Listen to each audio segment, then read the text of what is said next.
Hello friends, എല്ലാവർക്കും നമ്മുടെ പുതിയൊരു വീഡിയോയിലേക്ക് സ്വാഗതം. ഇന്ന് നമ്മൾ ഒരു വെറൈറ്റി ചീരയുടെ റെസിപ്പി ആയിട്ടാണ് വന്നിട്ടുള്ളത്. ഇതാണ് സുന്ദരി ചീര എന്ന് പറയുന്നത്. തണ്ടുകൾ നല്ല റോസ് കളറിൽ, പിങ്ക് കളറിൽ ഉള്ള ഒരു ചീരയാണ് കേട്ടത്. നമ്മൾ പച്ചച്ചീര, ചുവപ്പ് ചീരയൊക്കെ കണ്ടിട്ടുണ്ടാവും. ഈ സുന്ദരി ചീര നിങ്ങൾ കണ്ടിട്ടുണ്ടോ? ഇത് തോരനൊക്കെ വെച്ച് നോക്കിയിട്ടുണ്ടോ? അപ്പോൾ നമ്മൾ ഇന്ന് ഈ സുന്ദരി ചീരയുടെ ഒരു തോരനായിട്ടാണ് വന്നിട്ടുള്ളത് കേട്ടോ. നല്ല ടേസ്റ്റാണ് ഈ ചീര തോരൻ വെച്ച് കഴിക്കാനായിട്ട്. ഇതുപോലെ തന്നെ പാൽച്ചീരയുണ്ട്. അതിൻ്റെ തണ്ടാണെങ്കിൽ നല്ല വെള്ള കളറിലാണ് ഉണ്ടാവുക. അപ്പോൾ നമ്മൾ സുന്ദരി ചീര ഇവിടെ ചെറുതാക്കി അരിഞ്ഞെടുത്തിട്ടുണ്ട്. നമ്മൾ സാധാരണ ചീര അരിയണ പോലെ തന്നെ ഇവിടെ അരിഞ്ഞെടുത്തിട്ടുണ്ട്. അപ്പോൾ നല്ല ഭംഗിയാണ് കേട്ടോ ഇത് കാണാനായിട്ട്. അതുപോലെ തന്നെ ഇത് തോരൻ വെച്ച് കഴിക്കാനായിട്ട് നല്ല ടേസ്റ്റാണ് കേട്ടോ. ഇനി ഞാനിവിടെ ഒരു പാൻ അടുപ്പത്ത് വെച്ചിട്ടുണ്ട്. അതിലേക്ക് കുറച്ച് വെളിച്ചെണ്ണ ഒഴിച്ചു കൊടുത്തിട്ടുണ്ട്. വെളിച്ചെണ്ണ ഇവിടെ ചൂടായി വന്നിട്ടുണ്ട്. ഇതിലേക്ക് ഒരു 1/4 ടീസ്പൂൺ കടുക് ഇട്ട് കൊടുത്തിട്ടുണ്ട്. പിന്നെ ഒരു 1/4 ടീസ്പൂൺ ഉഴുന്നും പരിപ്പ് ഇട്ട് കൊടുക്കുന്നുണ്ട്. പിന്നെ ഇതിലേക്ക് ഒരു വറ്റൽമുളക് പൊട്ടിച്ചിട്ട് കൊടുക്കുന്നുണ്ട്.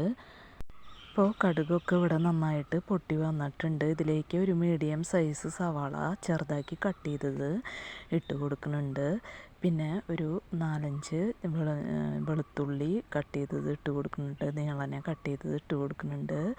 പിന്നെ ഇതിലേക്ക് എരിവിന് ആവശ്യമായിട്ടുള്ള പച്ചമുളക് ഞാനിവിടെ ഒരു 4-5 പച്ചമുളക് ചേർത്ത് കൊടുത്തിട്ടുണ്ട്. നിങ്ങളുടെ എരിവിനനുസരിച്ച് പച്ചമുളകിൻ്റെ എണ്ണം കൂട്ടുകയോ കുറയ്ക്കുകയോ ചെയ്യാം. നന്നായിട്ടൊന്ന് മിക്സ് ചെയ്ത് കൊടുക്കുക.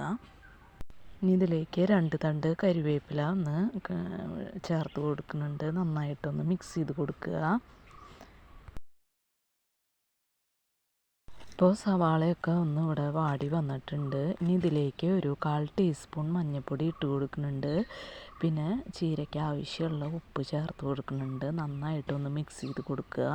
ഇനി ഇതിലേക്ക് നമുക്ക് അരിഞ്ഞു വെച്ചിട്ടുള്ള സുന്ദരി ചീര ഞാൻ ചേർത്ത് കൊടുക്കുന്നുണ്ട്. നന്നായിട്ടൊന്ന് മിക്സ് ചെയ്തെടുക്കുക.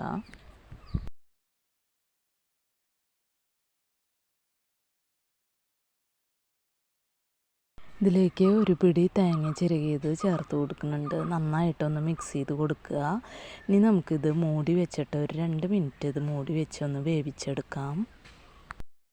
അപ്പോൾ ഇത് 2-3 മിനിറ്റ് കൊണ്ട് തന്നെ നമുക്കിത് വെന്ത് കിട്ടും. ചീര നമുക്കറിയാലോ, പെട്ടെന്ന് തന്നെ നമുക്ക് വെന്ത് കിട്ടും. ഇപ്പോൾ നമ്മുടെ ചീര ഇവിടെ വെന്ത് വന്നിട്ടുണ്ട്. ഇനി നമുക്കിത് തുറന്ന് വെച്ചിട്ട് അതിലത്തെ വെള്ളം നനവൊക്കെ ഉള്ളതൊന്ന് ഡ്രൈ ആക്കി എടുക്കാം. ഒന്ന് ഇങ്ങനെ മിക്സ് ചെയ്ത് കൊടുത്ത് ഒന്ന് ഡ്രൈ ആക്കി എടുക്കാം.